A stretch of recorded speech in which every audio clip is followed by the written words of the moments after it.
Assalamualaikum warahmatullahi wabarakatuh.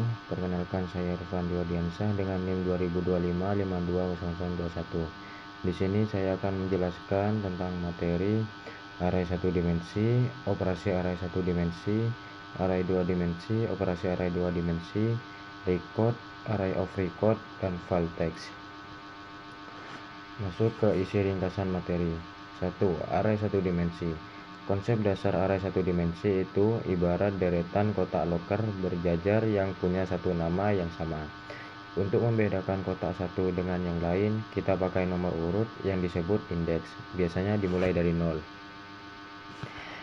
Deklarasi. Proses memesan tempat di memori, kita harus menentukan tipe data, misal integer, string, dan beberapa jumlah maksimal kotak yang mau dipesan. Mengisi data. Memasukkan nilai ke kotak spesifik menggunakan indeks, contoh loker 0 sama dengan 50 titik koma. Menampilkan data.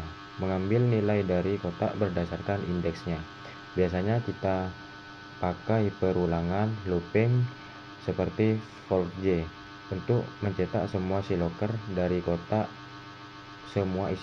dari kotak pertama sampai terakhir secara otomatis. 2. Operasi array 1 dimensi. Pengurangan dan pencarian. Setelah punya data di array, kita seringkali perlu memanipulasinya. Dua operasi paling penting adalah sorting dan searching. Sorting atau pengurutan, menyusun data yang berantakan jadi berurutan, misal dari kecil ke besar, ascending, atau besar ke kecil, descending. Algoritma populernya ada bubble sort, membandingkan dua data bersebelahan lalu ditukar, atau insertion sort, pencarian atau searching, mencari tahu di mana posisi satu data berada. Linear search, dicek dulu satu-satu dari awal sampai ketemu cocok untuk array acak. Binary search, array dibelah dua terus menerus, syaratnya data wajib diurutkan dulu. 3. Array 2 dimensi. Konsep matriks. Kalau array 1 dimensi itu loker 1 baris, array 2 dimensi itu seperti tabel atau kalender yang punya baris dalam kolom. Deklarasi. Mirip seperti 1 dimensi, tapi kita memesan dua ukuran, contoh tabel 3, 4, artinya untuk membuat tabel dengan 3 baris dan 4 kolom. Mengisi data. Kita harus menunjukkan baris ke beberapa dan kolom ke berapa, contoh tabel 0, 1 sama dengan 99 titik koma, artinya baris pertama kolom kedua dengan angka 99. Menampilkan data untuk mencetak seluruh isi tabel. Kita butuh perulangan bercabang nested loop. Loop pertama untuk berjalan menyusuri baris, dan loop kedua di dalamnya untuk menyusuri kolom pada baris tersebut.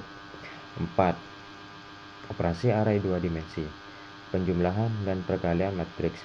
Karena bentuknya tabel, kita bisa melakukan operasi matematika layaknya matriks. Penjumlahan, syaratnya kedua array harus punya ukuran baris dan kolom yang sama persis. Operasinya simpel, tinggal jumlahkan elemen di posisi yang sama, baris 1 kolom 1 ditambah baris 1 kolom 1. Perkalian syaratnya lebih ketat, yaitu jumlah kolom array pertama harus sama dengan jumlah baris array kedua. Rumusnya menggunakan prinsip baris dikali kolom.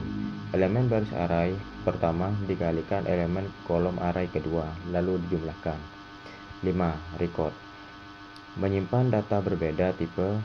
Array punya kelemahan, semua kotak tipenya harus sama. Nah, record atau di beberapa bahasa pemrograman disebut struct object adalah solusinya.